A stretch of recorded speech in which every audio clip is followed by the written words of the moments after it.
캄보디아에서 전례 없는 일이 벌어지고 있습니다. 한국 정부의 강력한 대응이 시작되자 푸놈펜 거리의 분위기가 급변했죠. 지난 10월 14일 미국과 영국이 캄보디아 최대 범죄 조직의 자산 21조 원을 압류하면서 푸놈펜의 심장부가 멈춰선 겁니다. 이틀 뒤인 16일 한국 합동대응팀이 현지에 도착했고 캄보디아 훈 마네 총리는 급히 한국 대표단을 만나며 심심한 유감을 표명했습니다. 불과 며칠 사이 캄보디아의 태도가 180도 달라진 건데요.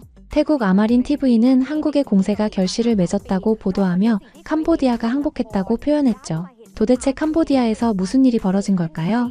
태국 네이션 29 뉴스는 한국을 건드리면 캄보디아가 경제적으로 큰 타격을 입을 수 있다고 분석했습니다. 한국인 관광객은 캄보디아 전체 관광객 순위 6위로 지난해 약 19만 명이 방문했는데 여행 경보가 격상되자 대규모 취소가 발생했죠. 한국은 캄보디아의 신발 수출 시장 7위, 의류 수출 시장 10위를 차지하는 중요한 교역국입니다. 더 중요한 건 한국이 제공하는 공적개발 원조였습니다. 연간 약 4천억 원 규모인데 이 원조가 중단되면 캄보디아 재정에 치명타가 될 수밖에 없죠. 더 큰 충격은 미국에서 날아왔습니다. 10월 14일 미국 재무부는 캄보디아 최대 범죄 조직 프린스그룹을 초국가적 범죄 조직으로 지정했습니다. 미 법무부는 프린스그룹 천지회장을 사기와 자금 세탁 혐의로 기소하고 비트코인 12만 7천여 개, 한화 약 21조 원을 압류했죠. 미국 법무부 역사상 최대 규모 압류 사례입니다. 영국도 프린스그룹이 런던에 소유한 부동산 약 1,900억 원어치를 즉각 동결했습니다.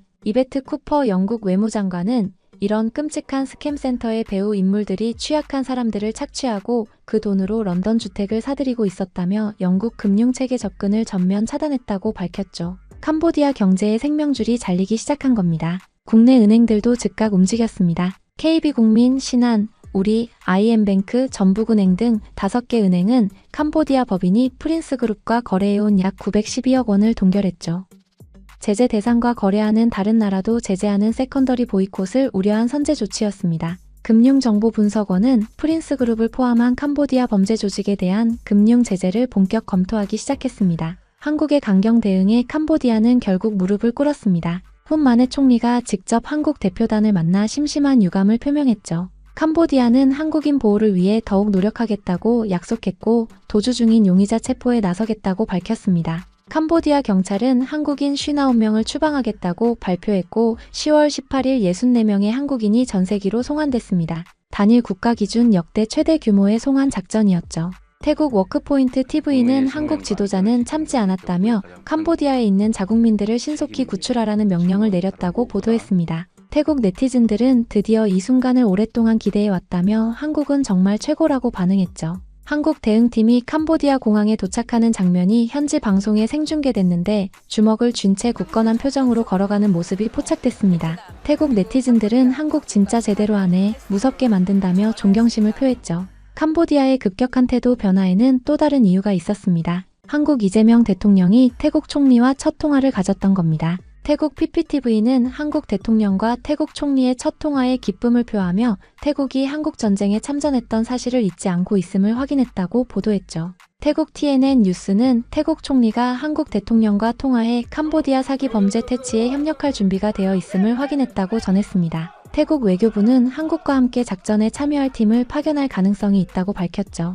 태국은 지난 8월 캄보디아와의 국경 충돌 당시 한국산 정밀 유도 폭탄 KGB를 사용해 적진을 초토화시킨 전례가 있습니다. 만약 한국이 태국과 손잡고 캄보디아에 압박을 가한다면 어떻게 될까요? 캄보디아로서는 상상조차 하기 싫은 시나리오였을 겁니다. 이제 푸놈펜 거리의 풍경이 달라지기 시작했습니다. 한국인 관광객이 사라진 앙코르와트는 한산해졌고 푸놈펜의 고급 호텔들은 예약 취소로 비명을 지르고 있죠. 시아누쿠빌의 카지노 단지는 한국인 손님이 끊기면서 직격탄을 맞았습니다. 한 현지 관광업계 관계자는 이대로 가면 캄보디아 관광산업이 무너질 수 있다며 우려를 표명했죠. 캄보디아는 2024년 관광객 670만 명을 유치해 36억 달러의 관광 수입을 올렸는데 한국인은 그중 중요한 비중을 차지했습니다. 더 큰 문제는 금융 거래의 단절입니다. 한국 은행들이 캄보디아와의 거래를 재검토하면서 송금과 결제에 차질이 생기기 시작했죠. 캄보디아에 진출한 한국 기업들도 투자를 보류하거나 철수를 검토하고 있습니다. 한 국제금융 전문가는 캄보디아가 국제범죄 조직의 온상으로 낙인 찍히면서 다른 나라들도 투자를 꺼리게 될 것이라고 분석했습니다. 실제로 미국과 영국의 제재 이후 유럽 투자자들도 캄보디아에 대한 투자를 재고하고 있다는 소식이 들려왔죠. 캄보디아 정부도 위기감을 느끼고 있습니다. 훈 마네 총리는 최근 상향 조정된 한국의 여행 경보를 조속히 하향해달라고 요청했지만 김진아 차관은 상황이 개선되면 검토하겠다고 선을 그었습니다. 캄보디아는 한국의 전폭적인 협력을 약속하며 한국인 80명에 대한 지원과 스캐머 소탕에 나서겠다고 밝혔죠. 그러면서도 한국이 태국과 손잡고 개입하는 것은 원치 않는다고 못을 박았습니다. 자신들이 직접 처리할 수 있다는 거죠. 그러나 국제사회의 시선은 냉담합니다. 캄보디아가 지난 2년간 온라인 범죄에 가담한 외국인 1만 5천 명 이상을 추방했다고 주장하지만 왜 범죄 조직은 여전히 활개를 치고 있느냐는 의문이 제기되고 있죠. 한 국제인권단체 관계자는 캄보디아 정부가 범죄 조직과 유착되어 있다는 의혹을 떨쳐내지 못하는 한 국제사회의 신뢰를 회복하기 어려울 것이라고 지적했습니다. 한국 정부는 여기서 멈추지 않습니다. 법무부는 캄보디아 범죄 조직이 한국인 피해자들에게서 취득한 범죄 수익을 국내로 환수하는 방안을 추진 중입니다. 캄보디아를 거점으로 로맨스 스캠을 벌여 약 120억 원을 가로챈 조직의 범죄 수익을 되찾아오겠다는 거죠. 국제형사사법 공조 조약에 따라 피해자가 국내에 있고 피해액이 특정되면 우리 정부가 해외에 범죄 수익 환수를 요청할 수 있습니다. 한국과 캄보디아는 2019년 이 조약을 체결해 2021년 정식 발효했죠. 조현 외교부 장관은 이번 사태를 계기로 해외 사건 사고 및 재외국민 보호를 담당하는 영사 인력을 40여 명 늘릴 계획이라고 밝혔습니다. 주 캄보디아 대사관에는 인근 동남아시아 국가 공간에서 영사 인력이 지원될 예정이죠. 동남아 지역에 대한 조기 경보 체계도 가동한다고 합니다. 피해자가 대사관에 찾아온 뒤에 사태를 파악하는 방식을 넘어 유사한 사태가 일어날 때 미리 파악해 대응하겠다는 겁니다. 캄보디아는 이제 선택의 기로에 섰습니다. 범죄 조직과의 유착을 끊고 국제사회의 신뢰를 회복할 것인가 아니면 계속해서 범죄의 온상으로 남을 것인가. 한 동남아 정세 전문가는 캄보디아가 이번 기회에 범죄 조직을 철저히 소탕하지 않으면 국제적 고립을 면하기 어려울 것이라고 경고했습니다. 특히 미국과 영국이 나선 상황에서 캄보디아가 취할 수 있는 선택지는 많지 않다는 거죠. 태국 아마린 TV는 한국이 군대를 보내지 않고도 캄보디아를 응징했다며 한국의 진정한 힘을 언급했습니다. 이 사건의 진짜 전환점은 한국 언론의 끈질긴 추적이었다고 평가했죠. 한국 기자들이 현장에서 직접 촬영한 납치 장면 영상이 한국 언론을 통해 공개되자 캄보디아 정부는 더 이상 이를 가짜뉴스라고 부인할 수 없게 됐습니다. 이 영상을 유포하고 분노하는 한국 시민의 힘도 작용했죠. 태국 아마린 TV는 이것은 영화가 아니며 현장에서 실제로 겪은 일이라고 강조했습니다. 푸놈펜의 거리는 이제 예전 같지 않습니다. 범죄 조직의 돈줄이 끊기면서 그동안 호황을 누렸던 부동산 시장도 급격히 냉각되고 있죠. 한 현지 부동산 중개업자는 중국 자본이 빠져나가고 한국 투자자들도 발길을 끊으면서 거래가 거의 이루어지지 않고 있다고 토로했습니다. 시아누쿠빌의 대규모 카지노 단지는 한때 캄보디아 경제의 효자 노릇을 했지만 이제는 텅 빈 건물들만 남았죠. 캄보디아 경제의 미래는 불투명합니다. 관광업과 제조업, 그리고 외국인 투자에 의존해온 캄보디아로서는 국제사회의 신뢰를 잃으면 치명적일 수밖에 없죠. 2024년 캄보디아는 1인당 GDP가 2,744달러를 기록하며 처음으로 2,000달러를 넘겼고 2029년에는 최빈국을 졸업할 예정이었습니다. 킬링필드의 비극을 극복하고 꾸준한 경제 성장을 이루어온 캄보디아였지만 범죄 조직과의 유착이라는 치명적 약점이 드러나면서 모든 것이 물거품이 될 위기에 처한 겁니다. 한국 정부의 이번 대응은 국제사회에 중요한 메시지를 던졌습니다. 자국민 보호를 위해서라면 외교적 압박과 경제적 제재도 불사하겠다는 강력한 의지를 보여준 거죠. 위성락 국가안보실장은 이재명 대통령이 지난 7월 말부터 이달 초까지 최소 4회 이상 관련 보고를 받고 지시를 했다고 밝혔습니다. 한국 정부가 이 문제를 얼마나 심각하게 받아들이고 있는지 알 수 있는 대목이죠. 캄보디아 내무부 장관 사르소카는 최근 사이버 범죄 대응 세미나에서 외국 범죄 네트워크에 악용되는 것을 막기 위해 지속적으로 노력하고 있다며 사이버 범죄 퇴치는 캄보디아만의 책임이 아니라 여러 국가들이 협력해야 하는 국제적 과제라고 역설했습니다. 그러나 국제사회는 캄보디아 정부의 진정성을 의심하고 있죠. 38년간 장기 집권한 훈센 전 총리의 가족 중심 권력 구조가 부패의 온상이 되었고 범죄 조직들이 지방정부와 경찰의 묵인 또는 보호를 받아왔다는 증거들이 속속 드러나고 있습니다. 이제 푸놈펜의 선택만 남았습니다. 한국을 비롯한 국제사회와 협력해 범죄 조직을 철저히 소탕할 것인가 아니면 단기적인 경제 이익에 눈이 멀어 범죄의 온상으로 계속 남을 것인가. 돈줄이 끊긴 푸놈펜이 어떤 선택을 할지 전 세계가 주목하고 있습니다. 지난 7월 태국과 캄보디아 국경에서 벌어진 무력 충돌이 동남아시아 전체를 뒤흔들었습니다. 태국 공군 F-16 전투기가 캄보디아 군사시설을 향해 정밀 폭격을 가했고, 이 과정에서 한국산 KGB 유도폭탄이 최초로 실전에 투입됐죠. 사거리 70km, 오차 범위 불과 4m. 캄보디아군의 다연장 로켓 진지는 순식간에 초토화됐습니다. 그런데 3개월이 지난 지금 더욱 놀라운 일이 벌어지고 있습니다. 태국 총리가 한국 대통령과 직접 통화하며 캄보디아 범죄 조직 소탕에 협력하겠다고 나선 겁니다. 캄보디아는 발칵 뒤집혔습니다. 훈 마네트 총리는 한국 대표단을 만난 자리에서 태국이 우리 일에 왜 끼어드느냐며 강한 불쾌감을 드러냈죠. 과연 무슨 일이 벌어지고 있는 걸까요? 지난 10월 15일 한국 정부 합동 대응팀이 캄보디아 푸놈펜 공항에 도착했습니다. 김진아 외교부 2차관을 단장으로 박성주 경찰청 국가수사본부장, 법무부, 국정원 관계자들로 구성된 특별팀이었죠. 태국 채널 A뉴스는 긴급 속보로 이들의 모습을 내보냈습니다. 주먹을 불끈 쥔 채 단호한 표정으로 걸어가는 한국 대응팀이라는 자막과 함께 말입니다. 태국 언론이 왜 한국 대응팀의 동향을 실시간으로 보도했을까요? 바로 그날 이재명 대통령이 아누틴 태국 총리와 첫 통화를 했기 때문입니다. 태국 TNN 뉴스는 흥분을 감추지 못했습니다. 아누틴 총리가 한국 대통령과의 통화에서 캄보디아를 근거지로 한 온라인 사기 조직 단속을 위해 협력할 의지를 밝혔습니다. 태국 외교부는 한 걸음 더 나아갔습니다. 한국과 함께 작전에 참여할 팀을 파견할 가능성이 있다고 공식 발표한 겁니다. 캄보디아 정부는 이 소식에 경악했습니다. 훈 마네트 총리는 다음날 김진아 차관을 만난 자리에서 억누른 분노를 쏟아냈습니다. 캄보디아 푸놈펜 포스트에 따르면 그는 이렇게 말했다고 합니다. 캄보디아는 사태 해결을 위해 어떤 국가에도 의존할 필요가 없습니다. 해당 국가의 지도자는 자국 내부 문제 해결에 집중해야 한다는 점을 한국 대통령께 알려주시길 바랍니다. 태국을 직접 거명하지는 않았지만 누구를 겨냥한 말인지는 명백했죠. 태국 총리를 향해 다른 나라 문제에 관여하기보다 자국 내 문제를 해결하는 데 집중하라고 공개적으로 비난한 겁니다. 왜 캄보디아는 이토록 민감하게 반응했을까요? 태국과 캄보디아는 단순한 이웃 국가가 아닙니다. 지난 7월 24일부터 사흘간 벌어진 무력 충돌에서 양측 합쳐 최소 33명이 목숨을 잃었습니다. 캄보디아군은 구소련제 BM-21 다연장 로켓으로 태국 국경 도시를 폭격했고, 태국군은 F-16 전투기와 그리펜 전투기를 출격시켜 캄보디아 군사시설을 공습했습니다. 이 과정에서 한국산 KGB 유도폭탄이 첫 실전에 투입됐죠. 미국 항공 전문 매체 에비에이셔니스트는 태국 공군이 F-16에 한국산 KGB를 장착해 캄보디아 목표물을 정밀 타격했다고 보도했습니다. 캄보디아군 제7사단의 사단장까지 전사했다는 보도도 나왔죠. KGB의 위력은 캄보디아를 공포에 떨게 만들었습니다. 이스라엘제 리자드 유도폭탄의 사거리가 15km인데 반해 KGB는 최대 70km까지 날아갑니다. 캄보디아가 보유한 중국산 대공미사일 사거리가 50km인데 KGB는 그 사거리 밖에서 안전하게 공격할 수 있는 겁니다.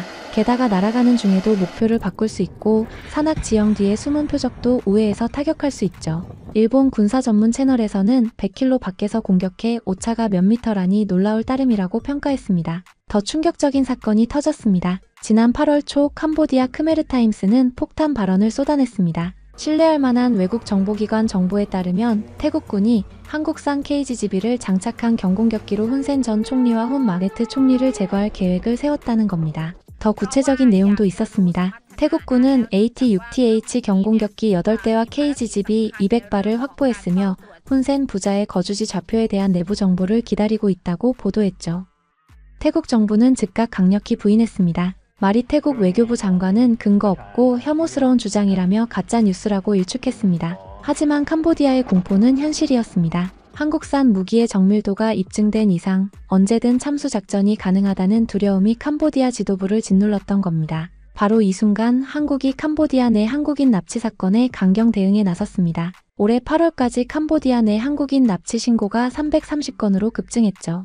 2022년 연간 10건, 2023년 20건 수준이었던 것이 폭발적으로 늘어난 겁니다. 22세 대학생이 캄보디아에서 고문당해 사망한 사건이 알려지자 한국 국민들은 분노했습니다. 한국 정부는 캄보디아의 여행 금지를 선포하고 연간 4,300억 원 규모의 원조 재검토까지 거론했습니다. 일부 국회의원들은 소말리아 해적 사건 때처럼 군을 파견해서라도 한국인을 구출해야 한다고 주장했죠. 태국 언론은 이 상황을 주시했습니다. 태국 네이션 29 뉴스는 캄보디아가 절한다. 한국 파병 및 원조 중단 위협이라는 제목으로 긴급 보도했습니다. 태국 국민들도 환호했죠. 태국 네티즌은 드디어 이 순간을 오랫동안 기대해왔어요. 한국은 정말 최고예요 라는 댓글을 남겼습니다. 태국도 똑같은 문제로 고통받고 있었기 때문입니다. 캄보디아 범죄 조직에 수많은 태국인이 끌려갔지만 태국 정부는 아무런 조치를 취하지 못했죠. 그런데 한국이 움직이자 상황이 달라졌습니다. 여기서 중요한 배경을 짚고 넘어가야 합니다. 태국과 캄보디아의 7월 무력 충돌은 단순한 영토 분쟁이 아니었습니다. 올해 초 태국이 캄보디아로 향하는 국경을 폐쇄하자 태국인 고객을 받지 못하게 된 캄보디아 카지노 업계가 큰 타격을 입었습니다. 태국 경찰이 캄보디아에 근거지를 둔 보이스피싱 사기단을 수사하자 캄보디아 실권자 훈센 전 총리의 경고가 나왔죠. 이 사기단에는 훈센의 조카가 연루됐다는 의혹도 제기됐습니다. 미국 평화연구소는 캄보디아 사기 산업이 연간 17조 9천억 원을 창출하며 이것이 캄보디아 GDP의 절반에 달한다고 추산했습니다. 결국 범죄 조직을 소탕하지 않는 이유는 돈이 되기 때문이라는 분석이 설득력을 얻고 있습니다. 이런 상황에서 한국 대통령과 태국 총리의 통화가 이뤄진 겁니다. 태국 입장에서는 절호의 기회였습니다. 한국이 캄보디아를 압박하고 있고 태국은 캄보디아와 전쟁을 치른 상태입니다. 국제법상 한국이 직접 군대를 파견하는 것은 불가능하지만 태국군과 함께라면 얘기가 달라집니다. 더욱이 태국은 이미 한국산 무기의 위력을 실전에서 확인했습니다. 한국산 KGGB로 캄보디아군 진지를 정밀 타격한 경험이 있죠. 태국이 보유한 KGGB는 20발에 불과합니다. 만약 한국이 추가로 KGGB를 공급하고 군사 정보를 공유하고 작전 협력을 한다면 캄보디아로서는 악몽 같은 시나리오입니다. 캄보디아의 공포는 단순한 기후가 아닙니다. 한국은 과거 자국민 보호를 위해 실제로 군사작전을 펼친 경험이 있습니다. 2011년 소말리아 해적에게 납치된 선원들을 구출하기 위해 청해부대를 투입한 아덴만 여명 작전이 대표적이죠. 당시 해군 특수부대가 해적선에 급습해 선원 전원을 구출했습니다. 물론 소말리아는 공해상이었고 캄보디아는 영토 내부라는 차이가 있습니다. 하지만 태국이 개입한다면 상황이 완전히 달라지죠. 태국과 캄보디아는 국경을 맞대고 있고 이미 한 차례 전쟁을 치렀습니다. 국경 지역에서의 합동작전은 충분히 가능한 시나리오입니다. 한국 대응팀이 캄보디아에 도착한 직후 캄보디아의 태도가 180도 바뀌었습니다. 태국 아마린 TV는 한국의 공세가 결실을 맺었다. 캄보디아가 항복하고 민간인의 귀국에 동의했다고 보도했습니다. 훈 마네트 총리는 김진아 차관을 직접 만나 심심한 유감과 안타까움을 표한다며 도주 중인 용의자 체포와 캄보디아 내 한국인 보호를 위해 더욱 노력하겠다고 밝혔습니다. 당초 만남 일정조차 잡혀있지 않았던 캄보디아 총리가 한국 대응팀이 도착하자마자 급히 총리실 문을 열고 직접 영접한 겁니다. 태국 네티즌들은 훈마네트가 눈치가 빠르네, 바로 한국 앞에 갔어라며 캄보디아의 급변한 태도를 비꼬았습니다. 하지만 캄보디아의 진짜 공포는 따로 있었습니다. 바로 한국과 태국이 손잡는 것이었죠. 태국 입장에서는 한국이라는 강력한 동맹을 얻어 캄보디아를 압박할 절호의 기회인 셈입니다. 더욱이 태국은 한국 무기의 효과를 직접 경험했습니다. 지난 7월 충돌에서 태국 공군은 처음에 이스라엘제 리자드 유도폭탄을 사용했습니다. 하지만 사거리 15km로는 캄보디아의 대공미사일 위협권에 노출될 수밖에 없었죠.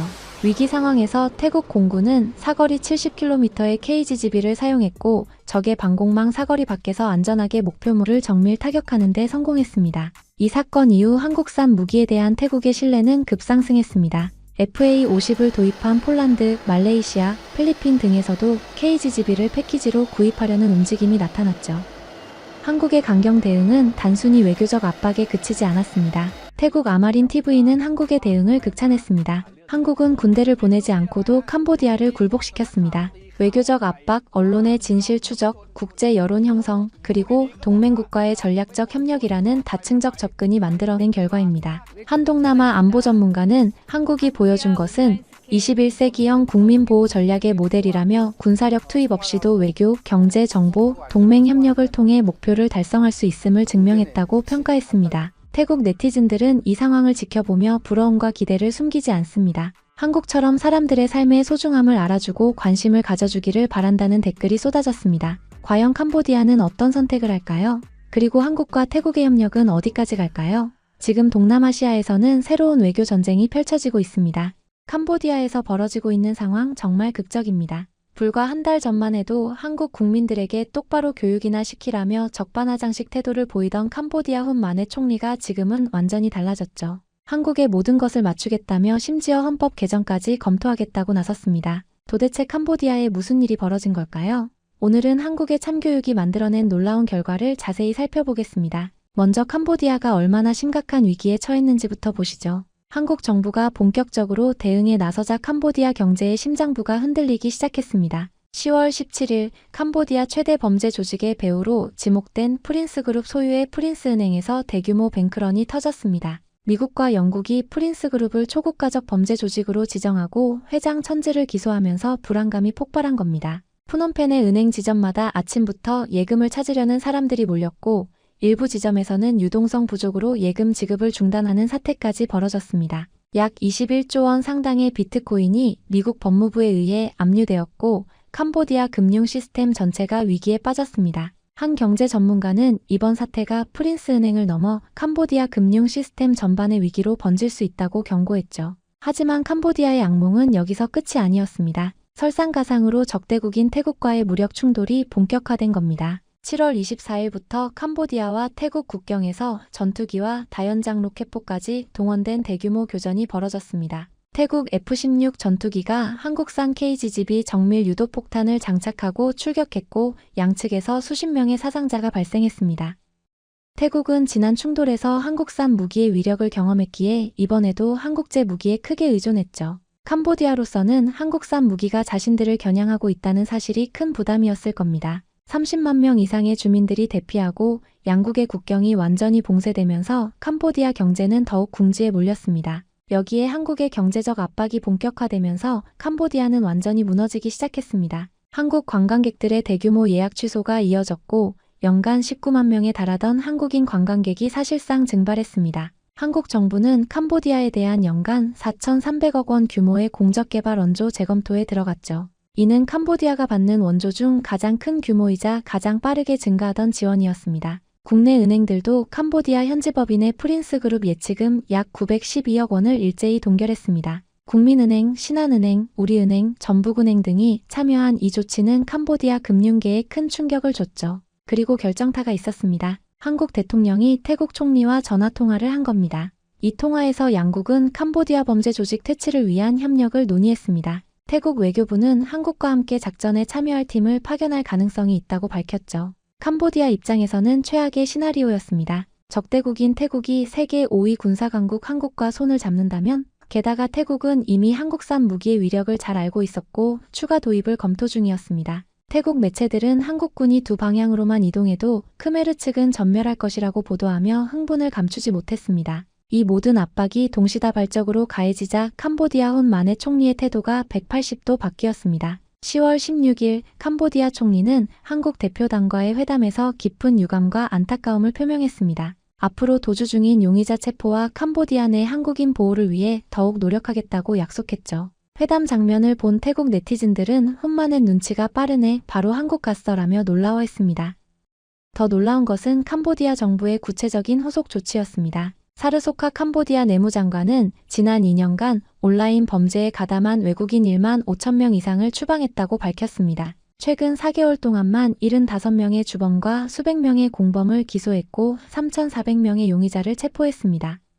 이 중 2,825명의 외국인이 본국으로 추방됐죠. 캄보디아 내무부 장관은 전국 관서에 대대적인 단속 지시를 내렸고 한국 국민이 발견되는 즉시 한국에 연락하겠다고 약속했습니다. 하지만 캄보디아의 변화는 여기서 멈추지 않았습니다. 캄보디아 정부는 사이버 범죄 및 돈 세탁 방지에 관한 새로운 법률 초안을 완성하고 있습니다. 처벌 수위를 높이고 법 집행기관의 조사 권한을 대폭 확대하는 내용이죠. 한 캄보디아 정부 관계자는 한국과 관련한 모든 범죄를 소탕하기 위해 필요하다면 관련 법률을 전면 개정하겠다고 말했습니다. 이는 사실상 헌법 수준의 법 개정을 시사하는 발언입니다. 금융 시스템 투명성 강화 조치도 강력하게 추진되고 있습니다. 캄보디아 국립은행은 상업은행들에게 정보 투명성을 높이고 보안 시스템을 업그레이드하며 돈 세탁 행위 방지를 위해 당국과 긴밀히 협력할 것을 요구했습니다. 모든 외국인 투자 프로젝트, 특히 금융부동산 기술 분야 대기업에 대한 검사를 강화했죠. 상세한 재무 보고서 제출과 연간 독립감사가 의무화되었습니다. 한국 대표단은 이러한 캄보디아의 협력 태도에 감사를 표하며 구체적인 지원을 약속했습니다. 사이버 보안, 데이터 분석, 금융조사 분야에서 기술 지원과 인력 교육을 제공하기로 했죠.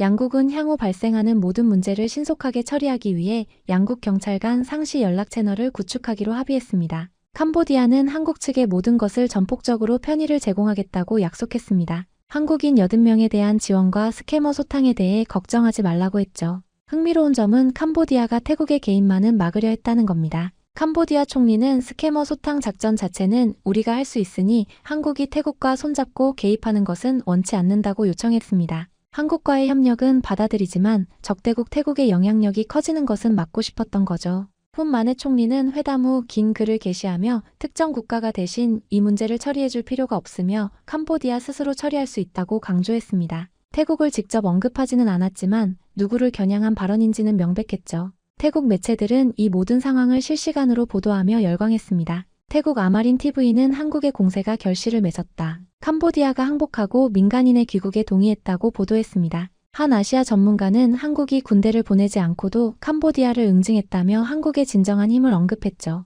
태국 매체는 이것은 영화가 아니며 현장에서 실제로 겪은 일이다라고 강조했습니다. 캄보디아가 이렇게 빨리 굴복한 데는 여러 이유가 있습니다. 첫째, 뱅크런으로 인한 금융 위기가 심각했습니다. 프린스 은행 사태는 캄보디아 금융 시스템 전체를 위협했죠. 둘째, 태국과의 무력 충돌로 국가 안보가 위협받았습니다. 30만 명이 대피하고 국경이 봉쇄되는 상황이었습니다. 셋째, 한국의 경제적 압박이 직접적으로 타격을 줬습니다. 관광 수입 감소, ODA 중단 위협, 금융 거래 동결 등이 동시에 진행됐죠. 넷째, 한국과 태국의 협력 가능성이 가장 큰 위협이었습니다. 세계 5위 군사 강국과 적대국이 손을 잡는다면 캄보디아로서는 감당할 수 없는 상황이었습니다. 훈센 전 총리의 실종설도 캄보디아 정부의 불안을 보여줍니다. 38년간 캄보디아를 지배했던 실권자 훈센이 미국과 영국의 제재 발표 후 자취를 감췄죠. 그의 조카가 범죄 조직에 연루되어 있다는 의혹도 제기됐습니다. 캄보디아 정권의 핵심 인물들이 범죄 조직과 연결되어 있다는 증거들이 속속 드러나면서 국제적 압박이 더욱 거세졌습니다.